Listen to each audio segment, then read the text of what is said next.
queria só citar um exemplo da minha rotina, eu como mãe, e também agradecer o privilégio de escutar duas mulheres como vocês, e estou levando aqui, claro, muito desse aprendizado para a minha vida.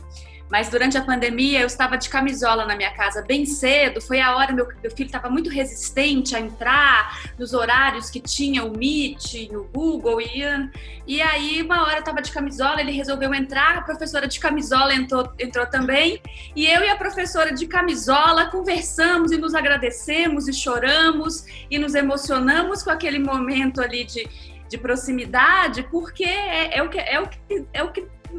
o permitido, é o que era possível naquele momento, né? Então eu acho que foi sim um período de muitos aprendizados e está sendo maravilhoso ouvir vocês duas. Como o nosso tempo já está ficando escasso, eu queria só aproveitar essas ideias e essas experiências para a gente falar um pouco de Brasil, né? E dessa diversidade que a gente tem aí de realidades, né? Estamos falando de tecnologia num país ainda tão distante, né? Da inclusão digital, assim. Então, queria só que vocês apontassem caminhos e perspectivas até de pensamentos para a gente pensar nesses aprendizados de uma forma mais global em termos de Brasil, né? Mais abrangente, assim. Queria que Cris, eu sei que Cris tem projetos, queria que contasse um pouquinho dessa realidade e Sara depois também, por gentileza. Bom, eu vou sintetizar dois núcleos de projetos. Eu acredito que quer dizer, e tenho certeza que Sara pensa a mesma coisa, que hoje em dia, né, as competências socioemocionais, elas são curriculares, né, elas fazem parte do currículo. Então, a empatia, o pensamento crítico, o respeito à diversidade, a inclusão em todos os sentidos, né, todas essas habilidades interpessoais, elas são o coração do currículo contemporâneo e do currículo do futuro, né? Pensando nesses termos, eu vou mencionar um projeto nosso que os dois estão em curso, né? Porque a escola ainda tem muito pouco tempo, mas nós decidimos há um ano mais ou menos abrir um departamento que a gente chama de diversidade, porque nós percebemos que tínhamos alguns estudantes negros na nossa escola e professores negros que percebiam que faltava uma espécie de literacy, a gente precisava ser alfabetizado nesse mundo do racismo estrutural que constitui parte integrante da nossa sociedade, principalmente nas camadas sociais mais de média para baixo, né? Só que na Avenues a gente já podia viver essa experiência com alguns alunos que nós aceitamos na Avenues, porque abrimos bolsas integrais para estudantes negros e também porque nós tínhamos filhos de professores brancos que eram casados com negros e que tinham filhos negros ou a gente tinha esse conjunto de pessoas na escola. E essas pessoas afirmaram, olha, nós precisamos ter um departamento que discuta a diversidade. Como é que nós vamos conversar com os nossos alunos sobre isso? Então, nós vimos que o alcance era muito grande e não era tão simples assim. Então, o que fizemos? Nós temos um departamento que ela funciona na Avenues de New York, né? O Global Diversity Team, e esse team também existe aqui no Brasil e ele é formado por professores, por membros da direção e tal. O que nós fizemos primeiro? Um grupo pequeno fez um planejamento do que era preciso para alterar a concepção, para alterar a vivência da diversidade na escola.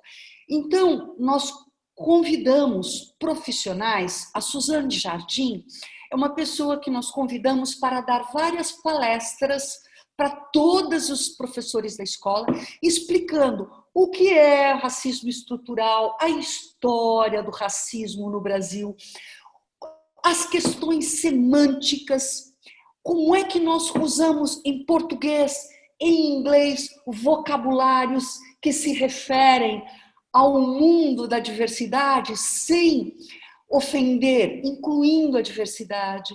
O que no nosso vocabulário, na nossa semântica, na nossa língua, espelha o racismo e o que combate o racismo. Nós começamos a discutir isso, a conversar sobre isso e a estudar isso. Então, essa é uma parte. A outro setor é o setor acadêmico. Como trazer a diversidade? Nós começamos com o racial, mas não vamos ficar aí, só no racial. Por enquanto, estamos no racial. Mas nós já tivemos também palestras sobre o vocabulário para lidar com a diversidade num amplo espectro, não só racial, né? Mas o lado acadêmico, como é que nós vamos incluir a diversidade no cotidiano dos nossos projetos? E, em terceiro lugar, como vamos fazer para alterar a configuração dos nossos profissionais? Como atrair profissionais negros para tornar o percentual de não brancos dentro da escola mais democrático e mais verdadeiro e mais adequado àquilo que nós temos no nosso país, né? Então, isso é uma coisa. Essa é um setor. E até existem perguntas que nós ainda não respondemos. Nós contratamos um expat, um professor americano de artes em dezembro, e no processo final da contratação, essa pessoa nos disse: como é que vocês vão se referir a mim em termos de pronome? Porque eu não sou nem masculino e nem feminino, eu sou neutra. E aí a gente não tem esse recurso na nossa linguagem. Muito bem, esta professora ainda não veio, porque nós falamos, não, nós vamos aprender a lidar com isso. Mas ela não veio por causa da pandemia, talvez venha no outro ano. O outro setor é o setor que, independentemente de racismo estrutural, tem a ver com racismo territorial. Em frente à nossa escola, há uma comunidade, o Jardim Panorama é uma favela bastante pobre, que tem um contingente populacional de em torno de 1.000 pessoas, e nós estabelecemos uma relação com essas pessoas. Essa relação foi muito lenta, porque o Jardim Panorama também vive em sua bolha, uma bolha territorial que amedrontada, então eles têm medo de perder o seu lugar, e também é um fato claro que viver naquele lugar implica preconceito do lado de fora, né? Por quê? Porque é um lugar onde há drogas, é um lugar que carece de tudo, não há... bom, em suma, não preciso entrar nos detalhes. Então, como é que nós fizemos para articular projetos dos nossos alunos? Então, eu vou dar dois exemplos. Os alunos estavam estudando física, os alunos do primeiro em física, no primeiro e segundo ano do ensino médio, eles estavam estudando eletricidade, painéis solares, energia solar. Então, o que nós sabíamos pelo nosso contato com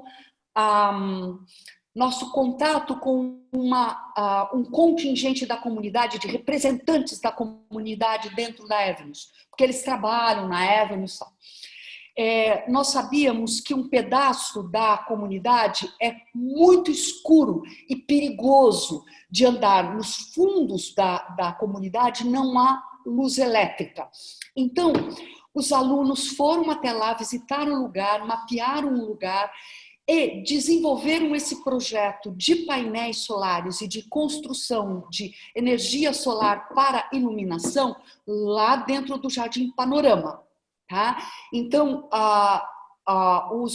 os recursos financeiros que nós já havíamos obtidos com festas juninas e com doação, nós investimos para a iluminação do Jardim Panorama, mas iluminação via painéis solares com um projeto desenvolvido pelos alunos. Isso é um exemplo de consolidação de projetos a serviço de uma comunidade. E um outro setor que nós sabíamos também, existe um projeto dos estudantes que se chama Conecta, porque a gente precisava levar a internet até o Jardim Panorama. O Jardim Panorama não tinha internet. Então, as crianças e os jovens, durante o período do isolamento, e antes também, eles vinham até a calçada, em frente à Avenues, para pegar o Wi-Fi da Avenues, para eles poderem assistir a aula, se comunicarem, aprenderem, fazer jogos, inclusive aproveitando os nossos recursos. Então, o grupo de estudantes do Projeto Conecta, ele se integrou a uma empresa, a uma jovem empresa de tecnologia, né, que se disponibilizou como é que se diz, a implantar. Então, eles implantaram uma rede Wi-Fi, né, uma grande torre lá, com mais 140 modems. Esse projeto é um projeto que juntou a escola, juntou uma empresa, né, que se aliou aos estudantes que desenvolveram esse projeto e junto à comunidade que agora poderá fazer uso dessas tecnologias para realmente ter acesso às aprendizagens que uma rede Wi-Fi permite. Né? Então, eu me estendi muito, vocês me desculpem, mas é que foram os projetos que eu queria mencionar. O da Diversity Team, né, do Global Diversity Team, que começa com o racismo, e o da tecnologia, do Conecta. Okay. Não tenho que Parabéns, muito legal. Adorei saber. Sara, acho que quando você for contar, eu queria te pedir, que eu sei que você tem muito prazer em falar sobre como essas experiências, né, servem para multiplicar conhecimento, né? Eu sei que isso está sempre muito forte nas suas falas. Queria que você tentasse já dando um encaminhamento aí para o final, com essa mensagem, por favor. Vamos ver se eu consigo.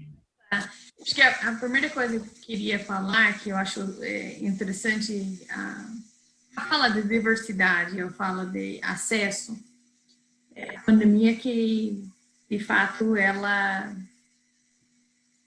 abriu bastante o que talvez as pessoas estavam acomodadas a aceitar e viver. Pandemia, eu espero que é quase a sociedade como um todo falar, isso não pode ser. Essa diferença de acesso à internet é como falar que você não tem acesso à saúde, como você não tem acesso à comida, porque de fato na pandemia não ter acesso à internet, você falta acesso ao mundo, à informação, à aprendizagem e até de saúde. É suelo para que eu chamo de protagonismo. Se eu não tenho isso, eu não sou independente, eu sou dependente. E às vezes eu sou esquecida. Então, essa que eu acho que em termos de multiplicação é trabalhar protagonismo e as pessoas têm que ter acesso para ter isso. Ele falar de diversidade, eu que sou americana e eu vivi situações de discussões a minha vida toda sobre racismo, sobre integração, como segregação, o que de fato como criar pontes do passado para o futuro, porque você não consegue reparar todo o passado, mas você cria pontes. Eu acho que o Brasil está entrando nisso, os Estados Unidos, claro que está entrando nisso, mas o mundo inteiro, porque nós temos o problema de ter acesso à internet e também tem acesso de se isolar, se convencer pelaquilo que você ouve que você tem razão e que você é melhor que o outro porque você tem razão. E isso é um trabalho que as escolas, a sociedade tem que lutar contra. Mas eu, de fato, adorei o trabalho de Avenues de fato, adotar uma comunidade e colocar acesso. Agora, eu entendo que o governo tem que fazer isso, não podemos aceitar mais que as pessoas não têm acesso. Então, isso é um trabalho que nós precisamos dar um engajamento mais feroz nisso. Em termos de multiplicação, nós do Scaffold, assim, a primeira dor que tinha com a pandemia foi nossa, o ensino médio, os vestibulandos, como que nós vamos ajudar eles com esse projeto de vida? Nós começamos um site, estamos juntos pelos alunos, com informações para manter eles engajados, protagonistas, a possibilidade deles espalhar isso para os outros. Em geral, na escola da Forcim, nós trabalhamos com projetos desde pequeno, com os alunos, entendendo a geografia e seu mundo. E entender que o que você vê em sua bolha de sua vida, primeiro a sua casa. Sua casa não é realidade, ela não é igual da outra casa. A minha escola não é igual, as minhas situações não são iguais. Essa diversidade de entender, então nossos alunos desde pequenos saem para creche, saem para centros educativos, saem para ver asilos, não só para ver, mas para interagir e planejar algo que o outro quer, que o outro precisa, porque que nós vemos é que nós precisamos multiplicar a necessidade do outro, e não, talvez, não necessidade de doar, mas, de fato, ver o que precisa. Então, eles trabalham isso e fazem projetos a vida toda da sua escolha, que aprendem como gerenciar um projeto, como ser protagonista, como ser um empreendedor social, e, de fato, impacta o mundo. Então, nós fazemos um trabalho com jovens, em geral, fora da escola, fora do Scaffold, que é um trabalho com o Instituto Lidera Jovem, que é de protagonismo juvenil, de preparar o jovem, tanto no socioemocional, como de enxergar seu poder e entender que suas palavras, a linguagem, como o Chris fala, tem poder, e suas ações também têm. E para as pessoas assumirem esse engajamento. Então, nós fazemos um trabalho bastante de multiplicar isso com os jovens. E nós entendemos que o jovem entendendo que a rede da sua vida está em suas mãos, faz toda a diferença. E que eles são capazes, e que tem gente que quer ajudar. Então, um poder muito grande de um jovem, de uma comunidade, de Jardim Panorama, ou qualquer outro lugar, ver pessoas com vontade e disponibilidade para ajudar. Isso é muito poderoso de mudança, transformação do mundo. Eu não estou sozinho, e eu posso pedir, e alguém pode ajudar. Isso faz parte de aprender, não? Se eu acho que eu tenho que saber tudo para fazer qualquer coisa, isolado, não vou ter sucesso. Vamos ter sucesso em rede. Então, eu acho que isso é muito importante. Mas temos que reclamar de que é acesso. Então, hoje, acho que, por mim, é acesso a esses jovens ao mundo e a habilidade de contribuir nesse mundo. Porque não é somente receber. Nós estamos, em termos de PIB, nossa, perdendo a habilidade das pessoas contribuir com o nosso país. Isso, como a Cris falou, de diversidade. Poucos com acesso e poucos contribuindo não vai resolver o que nós precisamos resolver. Não vai construir com os olhares do ponto de vista de todos que podem contribuir. Então, isso, para mim, é maravilhoso. Não vejo a hora. Cristine, Sara, meu profundo agradecimento, um aprendizado de verdade, ouvir mulheres lindas e incríveis como vocês. Eu tô aqui emocionada, acho que a pandemia me deixou também um pouco mais emocionada do que o normal, viu, gente? Mas, assim, belíssimos trabalhos e belíssimos exemplos. Eu agradeço profundamente, espero que esse conteúdo, e a gente vai trabalhar para que a gente dissemine esse conteúdo da melhor forma, para que outras pessoas tenham esse privilégio de ouvir essas experiências e essas visões de mundo. Muito obrigada. Queria que saber se vocês querem fazer... Obrigada pela oportunidade. Muito obrigada, Cris. Adorei ouvir você. Eu também. Tati, obrigada. Sara, foi um enorme prazer. Compartilhar com você tanta coisa que a gente tem em comum. Muito obrigada pelo convite.